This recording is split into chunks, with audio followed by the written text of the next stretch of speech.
Hello students, आज हम class 12th के स्टूडेंट्स के डाउट्स के अकॉर्डिंग एक रिकॉर्डिंग के साथ आए हैं जिसमें हम डिस्कस करने वाले हैं about coordination number, oxidation number and जो मास्टर टॉपिक है हमारा वो है इफेक्टिव एटॉमिक नंबर। स्टूडेंट्स का डाउट सबसे ज्यादा आ रहा है sir effective atomic number and ठीक है, इफेक्टिव एटॉमिक नंबर अगर किसी स्टूडेंट की नॉलेज में है तो उसको फॉर्मूला बड़े अच्छे से याद होगा कि भैया effective atomic number equals to atomic number minus oxidation number plus twice of coordination number. लेकिन हम एक बार ये डिस्कस करेंगे कौन कौन सी एंटिटीज होती हैं। सबसे पहले हमारा ध्यान जो जाना चाहिए वो होता है इन स्क्वायर ब्रैकेट्स पे। These square brackets are known as coordination sphere. क्या बोलते हैं इन्हें हम? Coordination sphere. और कोऑर्डिनेशन स्फीयर में सबसे मेन होता है central metal. Central metal ion जो है ये सबसे मेन होता है। एंड सेकंड चीज जो हमें इंपॉर्टेंट याद रखनी है वो है लिगेंड। लिगेंड अगर सबको याद है तो ये बात जरूर याद रखना कि लिगेंड यूनिडेंटेट है, बाइडेंटेट है, ट्राइडेंटेट है या पॉलीडेंटेट है, क्योंकि कोऑर्डिनेशन नंबर के वक्त हमें इस चीज को ध्यान में रखना होता है। उसके बाद हमारा स्क्वायर ब्रैकेट के बाहर जो आयन लगा होता है दैट इज आयनाइजेशन स्फीयर। इसको बोलते हैं हम आयनाइजेशन स्फीयर। स्टूडेंट्स, अब हम स्टार्ट करेंगे कोऑर्डिनेशन नंबर से। कोऑर्डिनेशन नंबर हमें जानना जरूरी है अगर हमें इफेक्टिव एटॉमिक नंबर को जानना है तो, क्योंकि यहाँ पे ऑक्सीडेशन नंबर और कोऑर्डिनेशन नंबर दोनों मिलेंगे। सो अभी क्या है कि यहाँ पे central metal ion is platinum. अब सेंट्रल मेटल आयन के K2 जो है वो कोऑर्डिनेशन स्फीयर से पहले लगा हुआ है। इसका रीजन ये है कि जो कोऑर्डिनेशन स्फीयर है उस पर कहीं नेगेटिव चार्ज रहा होगा जिसकी वजह से यहाँ पे कटायन आके अटैच हुआ दैट इज पोटेशियम। सो इस पे नेगेटिव 2 चार्ज रहा होगा दैट इज K2 है इसीलिए। लेकिन हम कोऑर्डिनेशन नंबर की बात कर रहे हैं तो हमें इसके साथ लगे लिगेंड से मतलब होना चाहिए, और लिगेंड जो है वो यूनिडेंटेट है। बिल्कुल सही बात, यहाँ पे लिगेंड का ध्यान रखना है कि वो यूनिडेंटेट है या फिर वो बाइडेंटेट, ट्राइडेंटेट या पॉलीडेंटेट है। सो जैसे कि यहाँ पे यूनिडेंटेट है तो जितने नंबर उस लिगेंड के आगे लगे होंगे that will be your coordination number. और इसी तरह इस फॉर्मूले में अगर मैं देखूं सो चार्ज को मैं नहीं देखूंगा, मैं देखूंगा कि लिगेंड पे नेचर क्या है लिगेंड का। अब जैसे कि यहाँ C2O4 लगा हुआ है that is of bidentate nature और नंबर लगा है 3। तो बाइडेंटेट के लिए कोऑर्डिनेशन नंबर अगर मेरे को जानना है, बाइडेंटेट के लिए मैं पहले तो 2 इंटू कर दूंगा जितने नंबर ऑफ यहाँ पे प्रेजेंट हैं। So it will be 6। So it means Fe का भी कोऑर्डिनेशन नंबर जो है वो आपका हो जाएगा 6। अब हम बात करते हैं ऑक्सीडेशन नंबर की। ऑक्सीडेशन नंबर के लिए हमें सेंट्रल मेटल आयन को X सेलेक्ट करना होगा। En here denotes ethyne 1,2 diamine, क्योंकि ये एब्रिविएटेड है। सो ये ध्यान रखिएगा, यहाँ पे हम एब्रिविएशंस भी यूज करते हैं। इसका जो चार्ज है एज ये न्यूट्रल होता है, सो इसका चार्ज रहेगा 0।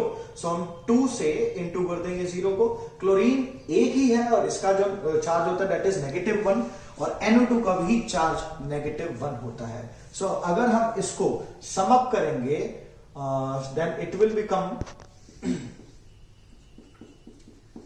equals 0 and you will have -2 as +2 as charge of cobalt over here as oxidation number. So oxidation number of cobalt will be +2।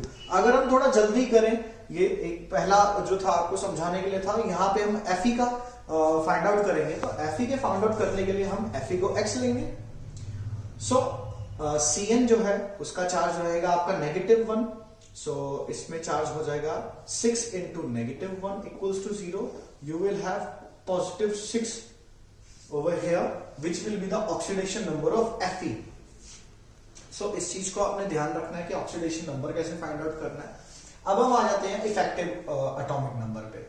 अगर हम इफेक्टिव एटॉमिक नंबर की बात करें तो कोबाल्ट का एटॉमिक नंबर पता होना चाहिए हमें। कोबाल्ट का एटॉमिक नंबर पता होना चाहिए यहाँ पे। सो हम एटॉमिक नंबर कोबाल्ट का ले लेंगे 27 एंड ऑक्सीडेशन नंबर जो है that we can guess from जो क्लोरीन के ऊपर क्लोरीन के आगे नंबर लगा होगा, बिकॉज यही चार्ज होता अदरवाइज।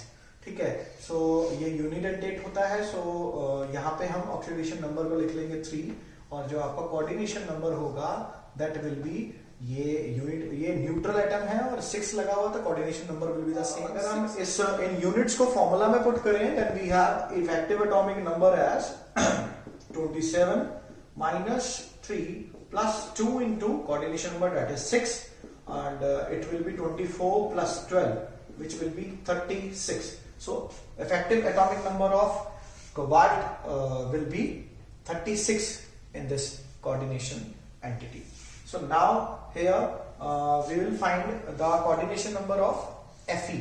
ओके अगर हम बात करें Fe की, यहाँ पे एटॉमिक नंबर इसका होगा 26, oxidation number will be same as sodium के आगे जो नंबर है, कॉज इट्स इसका चार्ज पॉजिटिव 1 होता है। सो यहाँ पे ऑक्सीडेशन नंबर विल बी 2 जो नंबर लगा हुआ है Na के आगे, and coordination number will be same as 6, क्योंकि ये यूनिट एंड डेटा, तो जितने नंबर्स हैं उतने नंबर मैं यहाँ पे लिखूंगा कोऑर्डिनेशन नंबर के लिए।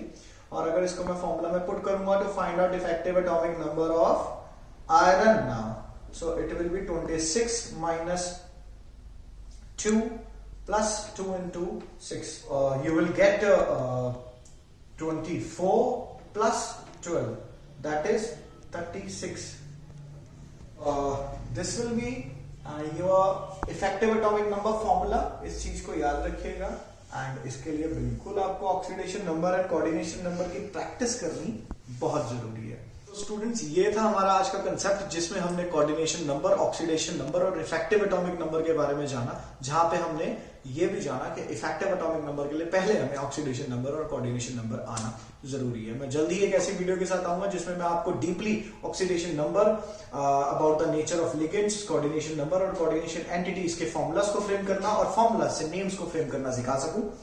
साथ ही आप इस वीडियो में कमेंट बॉक्स में कमेंट करके ये बता सकते हैं कि आपको किस टॉपिक पे कोई वीडियो जो है मैं रिप्रेजेंट कर सकता हूं, ताकि आपका वो टॉपिक क्लियर हो सके।